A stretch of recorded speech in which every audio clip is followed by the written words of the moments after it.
Bueno, desde no momento aqui nos dona o senhor assignment especial na Corpo Policial, ele também traz BC, então se também é parte de uma evaluação, uma investigação, quando vai ser que é parte do donamento de rebeldes na país Aruba. Esse é tem cara poner desse jaluna capacidade na imigração no momento aqui nós temos jefe de Guarnos Costa, o senhor Leer, que está temporalmente responsável pela imigração. Este é o waarnemend hoofd de imigração e está encarregado de manejo diário junto com diferentes pessoas que trabalham. Nós temos diferentes conversações e me verwachten de cooperação de toda gente no processo aqui para nos procurar para o processo na imigração de forma sem muito problema. A decisão aqui é uma decisão baseada arriba certo desenvolvimento interno do departamento. Nós palavra com o senhor Houku. Em todo caso, não está dando nenhuma declaração abrir quando bisa em dipte ribe tema aqui não, o que é mais importante é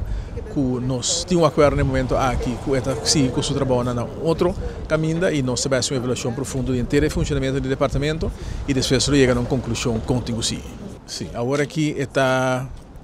você tem salário certo do comissário que também tem diferentes pessoas que têm salário aí, mas é também de função vista de manejo. Então, você está vira sorte de beleids funcionários, caminho de acordo também com a investigação na vista do departamento de rebeldes. Então, uma investigação pelo pronto. Tá verdade também que mira que o departamento de rebeldes também está movendo de Santa Cruz para praia dentro de pouco, para ser também que a condição do edifício está muito deplorável, traduz uma condição já como está considerada inumano. A direção está movendo também, se é uma coisa que a tomar decisão vai ser alguns se vão passar a cabo. E se é loss for de trabalho com o senhor Lerta. O senhor Lerta foca sobre que parte organizatório e a sua análise se é mais eficiente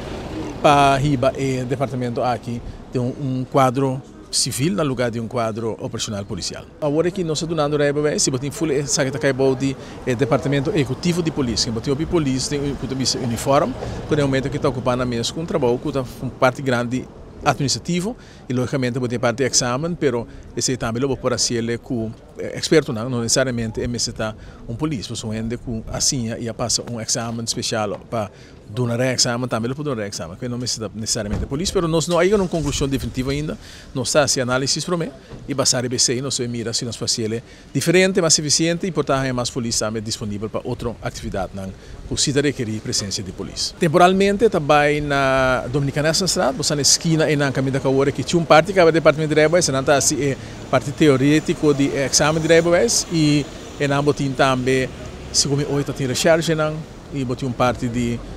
também como magazine de polícia também na hora aqui. É um trabalho importante e é um trabalho que tem que tomar seu tempo para fazer e para dar um tempo aceitável apresentar um produto que a medida que nós vai evaluar, pôr tudo plus e menos, fazer calculação financeira e tomar uma decisão baseada em